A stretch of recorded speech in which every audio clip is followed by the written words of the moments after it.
அனைவருக்கும் வணக்கம். கடகம் ராசி நண்பர்களே, இந்த பதிவில் என்ன தகவல் பார்க்க போகின்றோம் என்றால், நமது கடகம் ராசி நண்பர்களுக்கு 13/2/2025 அன்று துவங்க இருக்கும் மாசி மாதம் ராசி பலன்படி என்ன பலன்கள் கிடைக்கும் என்பதை பார்ப்போம். நீங்கள் நமது சேனலுக்கு இதுதான் முதல் தடவை வருகை தந்து உள்ளீர்கள் என்றால் நமது சேனலை மறக்காம சப்ஸ்கிரைப் பண்ணிக்கோங்க மற்றும் பக்கத்தில் இருக்கின்ற பெல் பட்டனையும் பிரஸ் பண்ணிக்கோங்க. அப்பொழுதுதான் நாம் எந்த பதிவு போட்டோம் என்றாலும் உங்களுக்கு நோட்டிபிகேஷன் வழியாக தகவல் தெரியப்படுத்த முடியும். கடகம் ராசி என்பது கால புருஷ தத்துவப்படி 4வது ராசி ஆகும். மேலும் கடகம் ராசியுடன் 3 நட்சத்திரங்கள் கொண்ட 9 பாதத்து நண்பர்களுள் அடங்குவீர்கள். கடகம் ராசி சர மற்றும் நீர் தத்துவ ராசி ஆகும்.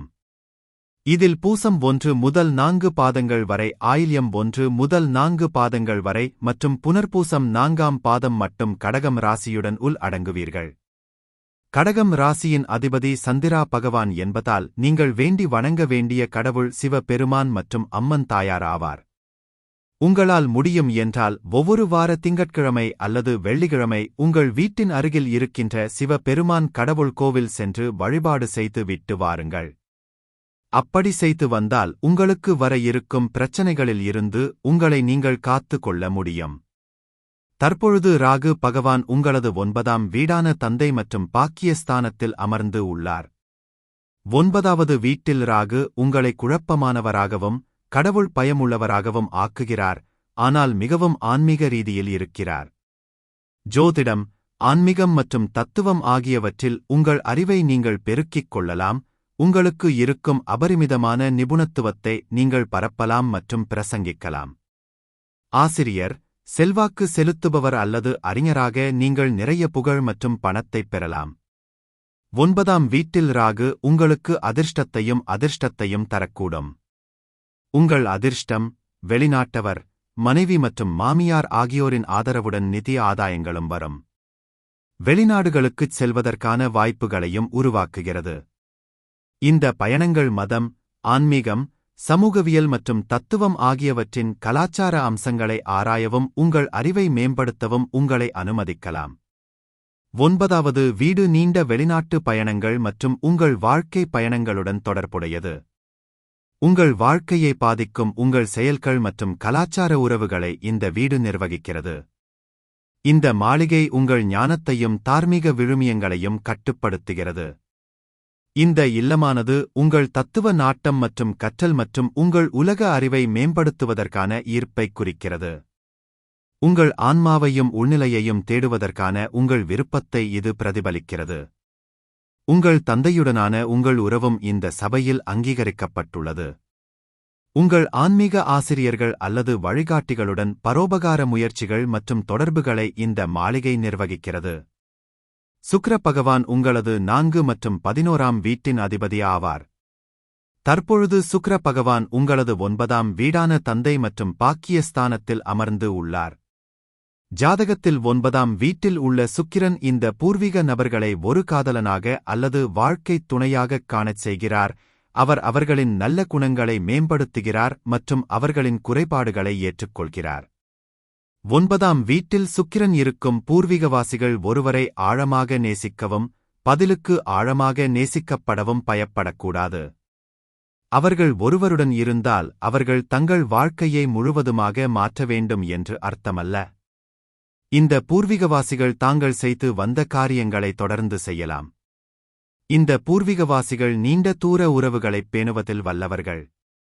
அவர்கள் சாகச ஆர்வமும் கொண்டவர்கள் மற்றும் உலகின் பல்வேறு பகுதிகளை ஆராய்கின்றனர். இருப்பினும் அவர்கள் தங்கள் சாகச உணர்வை வெகுதூரம் கொண்டு செல்லக்கூடாது. எதிலும் எல்லை மீறிப் போவது நல்லதல்ல.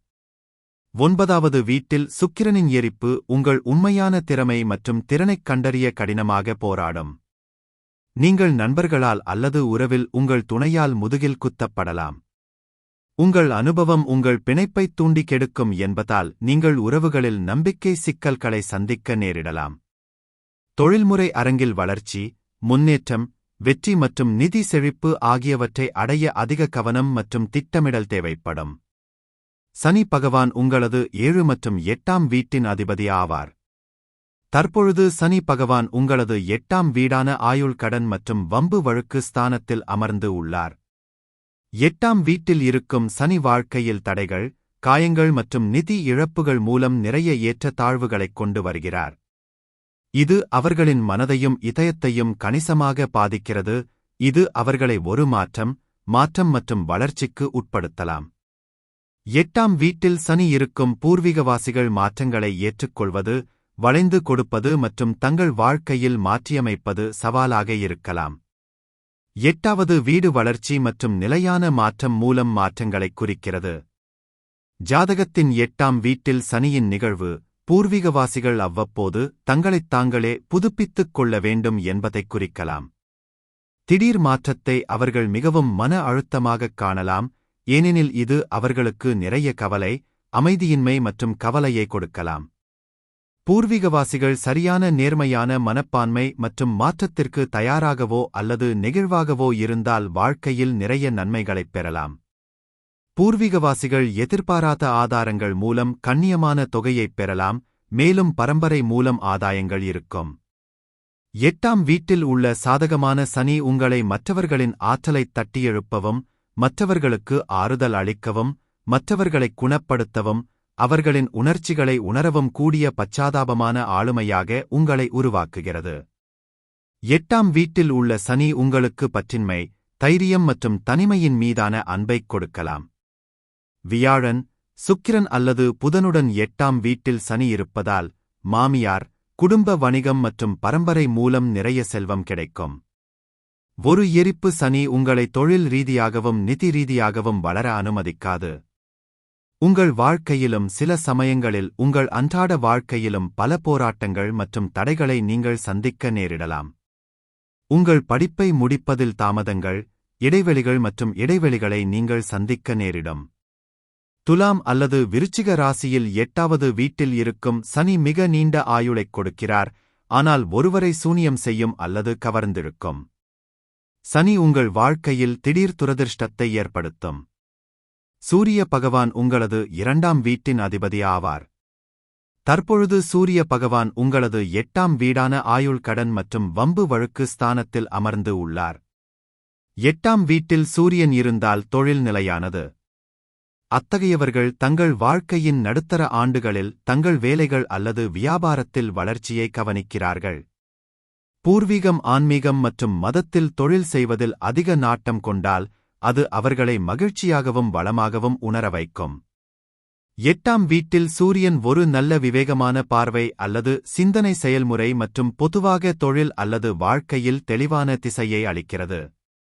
இந்த பூர்வீகவாசிகள் தங்கள் அன்புக்குரியவர்களுடன் கண்ணியமான உறவைப் பேணுகிறார்கள்.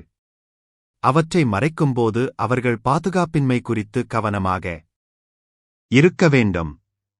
8ஆம் வீட்டில் சூரியன் ஒரு உறுதியான வெற்றிகரமான தொழிலைக் குறிக்கிறது, ஆனால் நிறைய கடின உழைப்பு, தாமதங்கள் மற்றும் பொறுமைக்குப் பிறகு.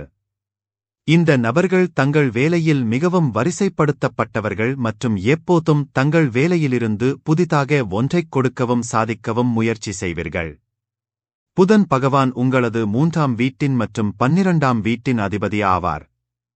தற்பொழுது புதன் பகவான் உங்களது 8ஆம் வீடான ஆயுள் கடன் மற்றும் வம்பு வழக்கு ஸ்தானத்தில் அமர்ந்து உள்ளார். 8ஆம் வீட்டில் உள்ள புதன் அவர்களின் தீவிர நடத்தை மற்றும் சொற்பொழிவுகளால் பூர்வீக நபர்களை செல்வாக்கு மிக்க ஆளுமைகளாக ஆக்குகிறார்.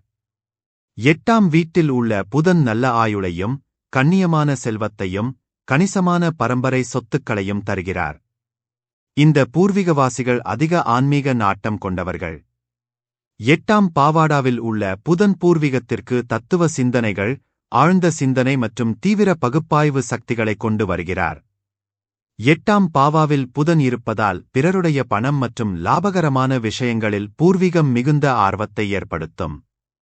அது அவர்களை ஒரு சில சந்தர்ப்பங்களில் சுயநலமாகவும் பொறாமையாகவும் ஆக்கிவிடும். இந்த நபர்கள் மற்றவர்களை பகுப்பாய்வு செய்வதில் மிகவும் திறமையானவர்கள் மற்றும் அதிக விசாரணை, ஆர்வமுள்ள மற்றும் ஊடுருவும் மனதைக் கொண்டுள்ளனர். 8வது ஜாதகத்தில் உள்ள புதன் தனிமை, ஆன்மீக எழுச்சி மற்றும் உள்முக இயல்பு ஆகியவற்றைக் கொண்டு வருவதால் புதனுக்கு சாதகமான நிலை இல்லை. நீங்கள் அமைதியான மற்றும் கூச்ச சுபாவமுள்ள ஆளுமையாக இருப்பீர்கள், மேலும் தோல் தொற்று, மூட்டு வலி மற்றும் முதுகு மற்றும் கைகளில் வலி போன்றவற்றால் பாதிக்கப்படலாம். 8வது வீடு அமானுஷ்யம், கண்டுபிடிக்கப்படாத விஷயங்கள், ஆராய்ச்சி, மறைக்கப்பட்ட திறமை, அரசாங்க வரிகள் மற்றும் இரகசிய அரசாங்க கொள்கைகள் பற்றிய அறிவுக்கு அறியப்படுகிறது. 8ஆம் பாவம் என்பது திடீர் நிகழ்வுகள், அறுவை சிகிச்சை, விபத்து, செல்வ ஆதாயம், லாட்டரி, பரம்பரை, திடீர் இழப்புகள் ஆகியவற்றின் வீடு. இது திடீர் விபத்து அல்லது திடீர் மரணத்தையும் குறிக்கலாம். சில நேரங்களில் திடீர் விஷயங்களில் லாட்டரி வெல்வது மற்றும் ஒரு சொத்து அல்லது வாகனத்தை பரிசாக அல்லது வேலையாகப் பெறுவது போன்ற நல்ல விஷயங்கள் அடங்கும்.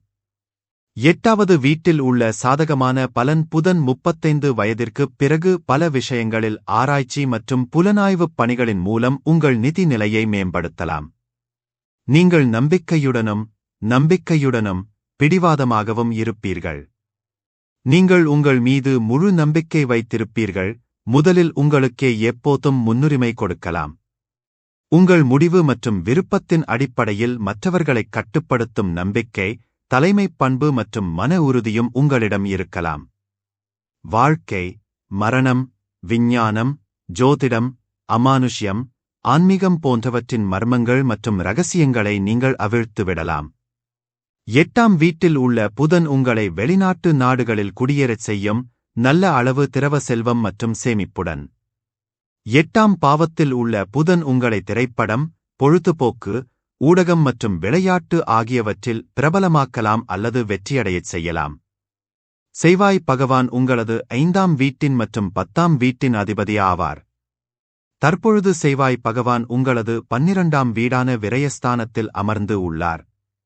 12ஆம் வீட்டில் உள்ள செவ்வாய் ஆழ் மனதில் தொலைந்து, ஆன்மீகம், கல்வி, கலாச்சாரங்கள் போன்ற பல்வேறு விஷயங்களை ஆராய்கிறார், அவரது குழப்பமான மனநிலையின் அமைதிக்காக. இருப்பினும், பூர்வீகவாசிகள் தங்களுக்கு எந்த ஒரு பாதையையும் தேர்ந்தெடுக்க முடியாது. 12வது வீடு தனிமைப்படுத்தப்படுவதைக் குறிக்கிறது. 12ஆம் வீட்டில் செவ்வாய் கனவுகள், கற்பனை மற்றும் இன்பங்களின் வீடாகும், இது அவர் அல்லது அவள் ஆற்றலைச் செலுத்தும் பாலியல் செயல்பாடுகளில் பூர்வீகத்தின் ஈடுபாட்டைக் காட்டுகிறது. 12ஆம் வீட்டில் செவ்வாய் இருக்கும் பூர்வீகவாசிகள் வேலை நோக்கங்களுக்காக தொடர்ந்து வெளிநாடுகளுக்குச் செல்ல வேண்டியிருக்கும், அங்கு அவர்கள் செவ்வாய் கிரகத்திலிருந்து தங்கள் ஆற்றலை உற்பத்தி செய்யும் வேலை வாழ்க்கையாக மாற்றுவார்கள்.